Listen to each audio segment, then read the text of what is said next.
Hello, my name's Jake Glazner, and this is my football crazy flight scenario presentation.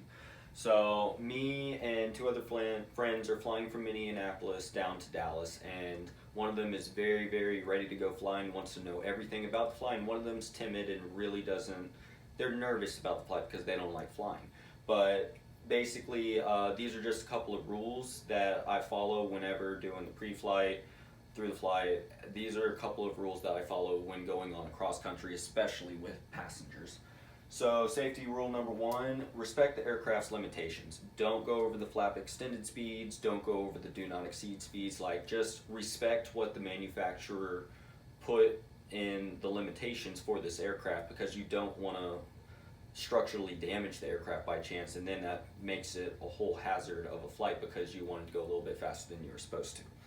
So, next would be aware of the performance differences. So you're going from Minneapolis to Texas now. Is the dew point spread different? Is the altimeter going to be different? Is the altitude going to be different? Is it going to make your ground roll longer, shorter? You have to know all these things before you go on the flight so that you have a good pre-flight, so you can foresee what the climate changes will do to the aircraft. Safety rule number two would be plan like a pro. It's better to do all of the pre-flight planning and making sure that it is to a T rather than doing semi good pre-flight planning and then all of a sudden you're going to be at a very high workload and you're going to be spazzing out whenever you're trying to figure out, okay, this is the airspace that I need to go into. Do I have the right equipment? You have to pre-flight all that so that you know what is needed, what is not, and what to expect during the flight. The flight risk assessment tool, the risk categories are the pilot, aircraft environment, and external pressures. So the pilot, I use the I'm safe checklist to make sure that I have no illness, make sure I have enough sleep, make sure I have no alcohol in the system, make sure that I'm not on any meds that aren't allowed on the fly list. So that I use the I'm safe checklist for the pilot. For the aircraft, make sure that there's no annual due while you're away from home. Make sure that everything in the aircraft is current, that it's been checked. Make sure all preventatory maintenance has been done, and just make sure that the aircraft is within an airworthy condition. The environment, like I said, make sure during your pre-flight planning to see the climate differences, make sure that you kind of know everything about the environment of the flight so that you make sure that you're well prepared for this cross country.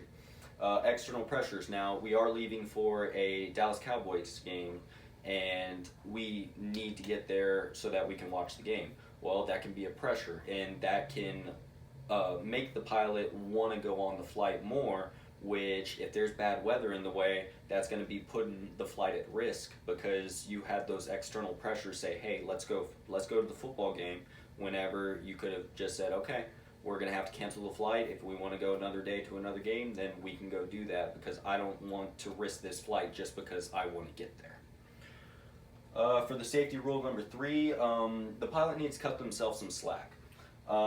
Basically, give yourself extra margin for air just in case. So say you need to be an altitude of 15,000 or 12,000. You want to be on 12,000 whenever you get there. There may be like 25 feet above, but you need to be on your altitudes. You need to make sure that you are ahead of the game when operating the aircraft.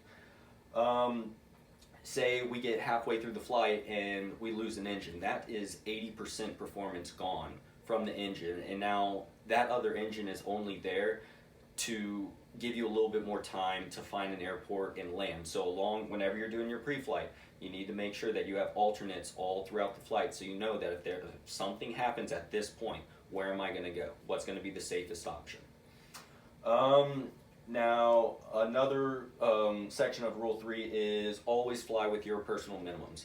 Do not, at any exception, change your personal minimums just to land at an airport.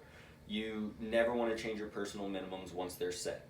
Or if you feel more comfortable, then you need to change those personal minimums and be comfortable with those minimums before you go on a flight that's going to be a long distance. You don't need to try new things on a long distance flight that you may not have ever been to that airport before. So why push your luck? Okay, so for rule 4 is proficiency. Fly the aircraft before you go on the cross country, and if you can't get in the aircraft, then fly the simulator. You have to be comfortable in the aircraft. You can't be looking for the avionics switch or looking for the COM2 radio when you're at a high workload. You have to know where everything is. You have to know that aircraft before you go on a long distance flight, especially with passengers. Here are the references, and thank you very much.